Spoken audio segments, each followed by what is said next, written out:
After letting things settle a little bit after the AOE changes announcement, I figured I wanted to make a video about it. In Dev Stream 163, DE has announced nerfs to how AOE weapons perform. 1. Heavily nerfing ammo economy for all weapons, for some reason, and nerfing explosion range mods. On top of it, they acknowledged, in a way, that they are just tiptoeing around an actual issue, which is prime sure-footed here.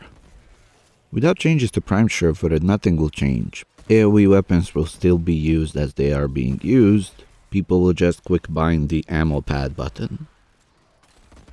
Which just makes gameplay worse for those who play AOE weapons, and those who happen to join a session where everyone is spamming those explosive weapons. Aside from the usual enjoyment of having a negative 50% modifier to your FPS, you will also just see ammo pads everywhere. So I don't see much good from this change. If anything, it nerfs hundreds of weapons that need no nerfing because ammo economy is being nerfed for everything.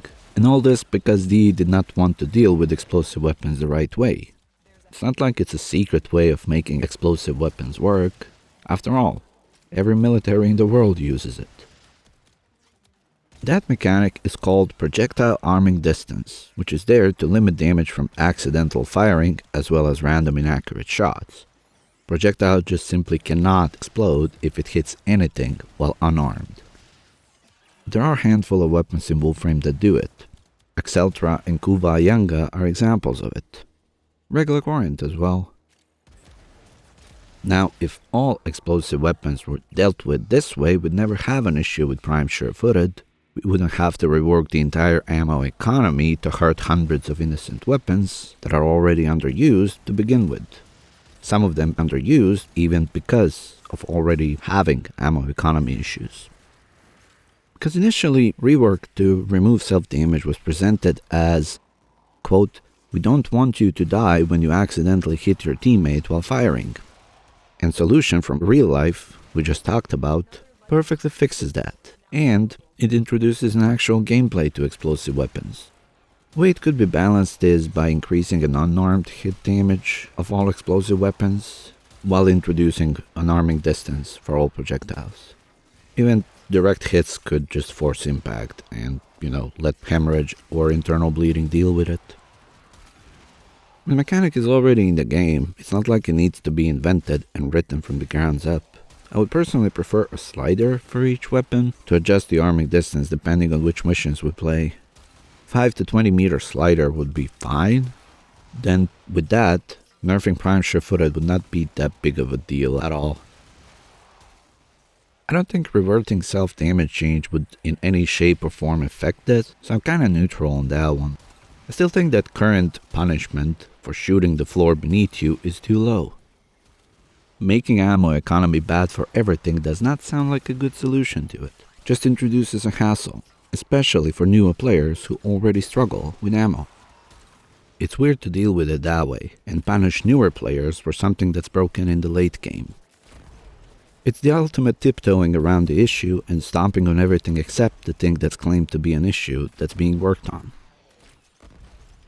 Ultimately, power creep is a deliberate design choice, because DE is a business before game developer, and if history taught us anything, is that this thing will happen again.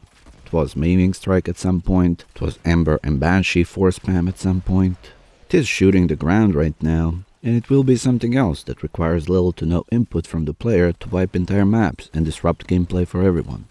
Will we ever interrupt this cycle? No, because people pay good money for Tsar ribbons, for Maiming Strike, for skins, and prime mods. And when you have something that overwhelmingly overpowered, you move players in that direction quite easily and monetize it well. So as much as I would like to blame it all on DE for making these bad decisions with the ecosystem, it's also on players, because it's our wallets that are telling them what to do. But trying to reinvent the wheel instead of just using an actually tried and tested mechanics for explosive weapons is on DE. Especially because their wheel is a giant roller and is stomping a bunch of other fun weapons like Grakatas, Comb, and basically half of automatic weapon will suffer greatly from all this, while being barely used and not disruptive at all. Not to mention, making the beginning of playing Wolframe much worse because we all struggled with ammo economy early on. So all in all, I'm not a huge fan of this, but it will be live soon enough anyway, so we'll see how it goes down. One thing's for sure, prepare your ammo pads.